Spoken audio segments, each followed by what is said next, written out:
हमने chief election commission of India को, chief electoral officer JNK को और डिस्ट्रिक्ट इलेक्शन ऑफिसर को रिप्रेजेंटेशंस दी हैं कि चिनैनी गोडी के चुनाव को रद्द किया जाए। इसमें बहुत बड़े पैमाने के ऊपर धांधलियाँ हुई हैं, करप्ट प्रैक्टिसेस हुई हैं, EVMs के साथ छेड़छाड़ हुई है, पैसा और लिक्कर का इस्तेमाल लिमिटलेसली किया गया है। और सबसे बड़ी बात है कि out of the way BJP के कैंडिडेट को यहाँ के प्रशासन द्वारा सपोर्ट किया गया है। आप अगर आ जाते हैं, बीजेपी के कैंडिडेट का जो एफिडेविट है वही सही नहीं, वो 13 तारीख को भरा हुआ है, 12 तारीख को लास्ट डेट थी और 13 तारीख का इसका एफिडेविट वहां दर्ज हुआ है। एक एफिडेविट उसने 11 तारीख को भरा और उसमें से आधे पेज ही गायब थे और फॉर्मेट के मुताबिक वो नहीं था, उसमें बहुत इरेगुलरिटीज थी। रिटर्निंग ऑफिसर ने उसको कहा कि तेरे एफिडेविट में खामियां हैं, तो 13 तारीख को उसका एफिडेविट एक्सेप्ट किया गया, जो रिटर्निंग ऑफिसर एक्सेप्ट नहीं कर सकता था क्योंकि 12 तारीख को ही लास्ट डेट थी नॉमिनेशन भरने की। उसने कायदा और कानून को ताक पर रखते हुए रिटर्निंग ऑफिसर ने उसका 13 तारीख को नॉमिनेशन एक्सेप्ट किया है, बैक डेटेड नॉमिनेशन। अब 2 एफिडेविट हो गए उसके और दोनों कॉन्ट्रोडिक्टरी हैं। एक में कुछ लिखा हुआ है, दूसरे में कुछ लिखा हुआ है। कॉन्ट्रोडिक्टरी एफिडेविट्स मीन्स कि आप एक ना एक एफिडेविट आपका गलत है, जो क्रिमिनल ऑफेंस है, पहली बात। दूसरी बात यह है कि दोनों एफिडेविट्स में कॉलम्स खाली रखे गए हैं और इलेक्शन कमीशन की क्लियर कट डायरेक्शन है कि अगर कोई भी कॉलम खाली होता है एफिडेविट में तो वो इनवैलिड करार दिया जाएगा एफिडेविट और नॉमिनेशन फॉर्म। लेकिन जो ये रिटर्निंग ऑफिसर था उसने जानबूझकर, ये जानते हुए भी कि ये नॉमिनेशन इनवैलिड है, ये नॉमिनेशन जो है ये कानून के मुताबिक सही नहीं है, उसके बावजूद भी उसको अलाउ कर दिया। कॉलम खाली हो तो नॉमिनेशन रिजेक्ट हो जाता है और इलेक्शन नहीं आदमी लड़ सकता है। ये आज तक कहीं भी ऐसा नहीं हुआ है कि नॉमिनेशन फॉर्म पे आपने भरा ना हो, कॉलम खाली रखा हो और किसी को भी इलेक्शन लड़ने की इजाजत मिली हो। नंबर 1, ये एक सब्सटेंशियल ग्राउंड है for rejection of the candidature of a candidate who wants to contest elections. दूसरा,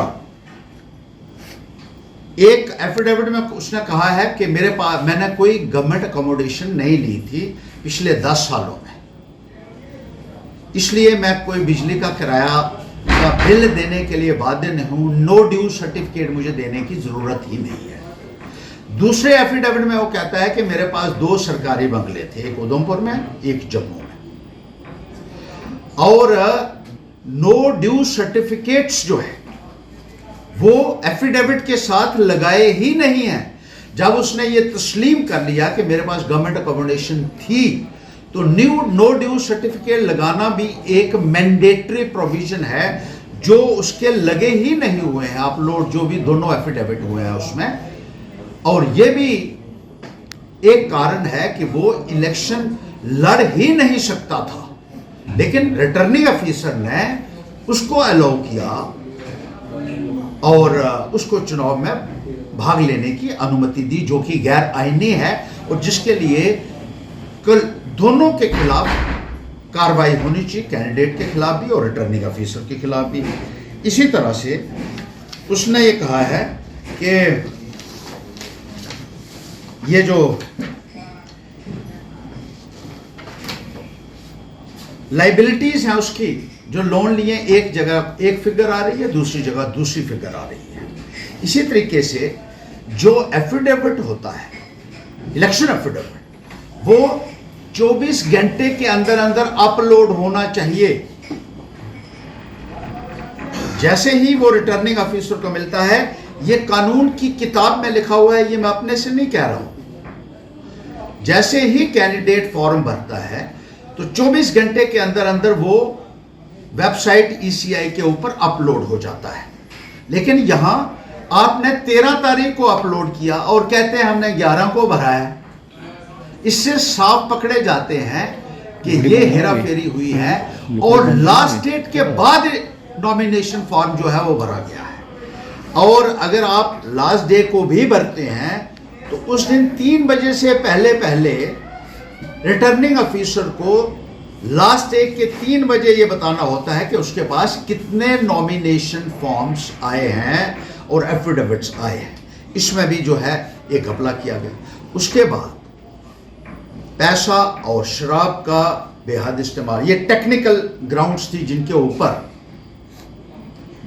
कैंडिडेट ना तो इलेक्शन लड़ सकता है और ना ही उसकी इलेक्शन वैलिड हो सकती है।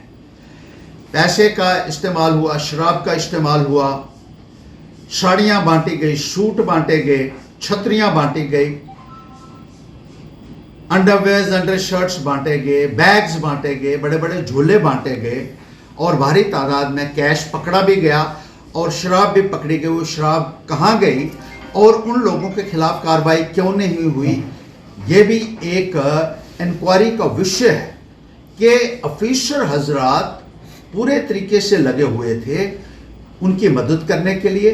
और पुलिस की गाड़ियों में हमने ये शिकायत की थी पहले भी और मीडिया में भी ये कहा था कि शराब जा रही है, पैसा जा रहा है, लेकिन उसमें भी कोई कार्रवाई नहीं हुई। जिन इनके नेताओं ने महिलाओं को बद्दी बद्दी गालियां दी और ये कहा कि जो वोट मोदी को नहीं देगा, बीजेपी को नहीं देगा, उसकी माताओं और बहनों को सेक्सुअली असॉल्ट करेंगे बीजेपी के नेता। लेकिन उस संदर्भ में भी कोई कार्रवाई नहीं हुई। जिनके घरों से, दुकानों से और गाड़ियों से शराब निकली, उनके ऊपर भी कोई कार्रवाई नहीं हुई। सीधा स्पष्ट इसका यही अर्थ निकलता है कि प्रशासन पूरी तरीके से लगा हुआ था भारतीय जनता पार्टी की कैंडिडेट की मदद करने के लिए। और मशीनों में भी टैंपरिंग हुई है। हमने मंगवाया है जितने भी सीसीटीवी कैमरास लगे थे स्ट्रांग रूम में, उनकी फुटेज जो है हमने चीफ इलेक्शन जो कमिश्नर है उनको भी आज रिप्रेजेंट किया है, सीओ को भी किया है और डिस्ट्रिक्ट इलेक्शन ऑफिसर को भी किया है कि वो सारी की सारी फुटेज पहली तारीख से लेकर 8 तारीख तक जो है वो हमें मुहैया करवाए जाए, क्योंकि बहुत बड़े पैमाने के ऊपर धांधलियाँ हुई हैं। आपने देखा होगा कि हरियाणा में भी जो है वो स्ट्रांग रूम से बॉक्सेस निकाले जा रहे थे जब जमा करवाने के बाद, और लोग उनको बाहर ले जा रहे हैं और टेम्पो दोबारा से उनको अंदर रखा जा रहा है चुपके से। और बीच में सीसीटीवी कैमराज बंद भी जो हुए हैं उसके ऊपर भी एक बहुत बड़ा बवाल जो है वो खड़ा हो रहा है। हमने हरियाणा में भी देखा होगा और सुप्रीम कोर्ट में भी ये मसला गया है। तो हम ये चीफ इलेक्शन कमीशन महोदय से मांग करते हैं कि पूरे तरीके से चिनैनी असेंबली हल्का की जो इलेक्शन है वो विशिएट हो चुकी है। दैट इज वॉइड एब initio, that should be struck off immediately. They should issue an order cancelling the elections of Chinani Gordi Assembly constituency and ordering fresh elections at the earliest possible, failing which Panthers India shall be constrained to knock the doors of the Supreme Court and all expenses will have to be borne by the candidate and these officers. और दूसरा इसके साथ हम ये भी कहना चाहते हैं कि इन ऑफिसर्स के खिलाफ सख्त से सख्त कार्रवाई की जाए जो भारतीय जनता पार्टी के एजेंट बनकर बीजेपी के कैंडिडेट का काम कर रहे थे। सिविल एक्शन भी इनके खिलाफ होना चाहिए, क्रिमिनल एक्शन भी इन ऑफिसर्स के खिलाफ होना चाहिए और इस इलेक्शन को जल्द से जल्द रद्द किया जाना चाहिए। एराकॉट कंस्ट्रक्शंस लेकर आया है जम्मू कश्मीर के लोगों के लिए बेहतरीन ऑफर्स। यहाँ आपको मिलेंगे एक ही छत के नीचे आपके सपनों के घर को साकार करने वाले सभी प्रोडक्ट्स, वो भी बिल्कुल नए डिजाइन में। अगर आप बना रहे हैं अपना नया घर या फेस्टिव सीजन के दौरान कर रहे हैं अपने घर को रेनोवेट, तो एराकॉट कंस्ट्रक्शंस के अलावा आपको कहीं जाने की जरूरत नहीं है, क्योंकि यहाँ मिलेगी टाइल्स, सैनिटरी, हार्डवेयर आइटम्स की विशाल रेंज। क्योंकि एराकॉट कंस्ट्रक्शंस जम्मू कश्मीर का है सबसे बड़ा टाइल्स एंड सैनिटरी स्टोर। जो यहाँ है वो आपको कहीं नहीं मिलेगा। आपके घर को सजाने के लिए हमारे प्रोफेशनल्स देंगे फ्री साइट विजिट। इसके अलावा एराकॉट कंस्ट्रक्शंस अपने कस्टमर्स का रखता है पूरा ख्याल और देता है हर खरीद पर फ्री गिफ्ट्स। हमारा पता है एराकॉट कंस्ट्रक्शन, सरोर अड्डा, बड़ी ब्राह्मणा। Mobile number 9070584444, 9070314444।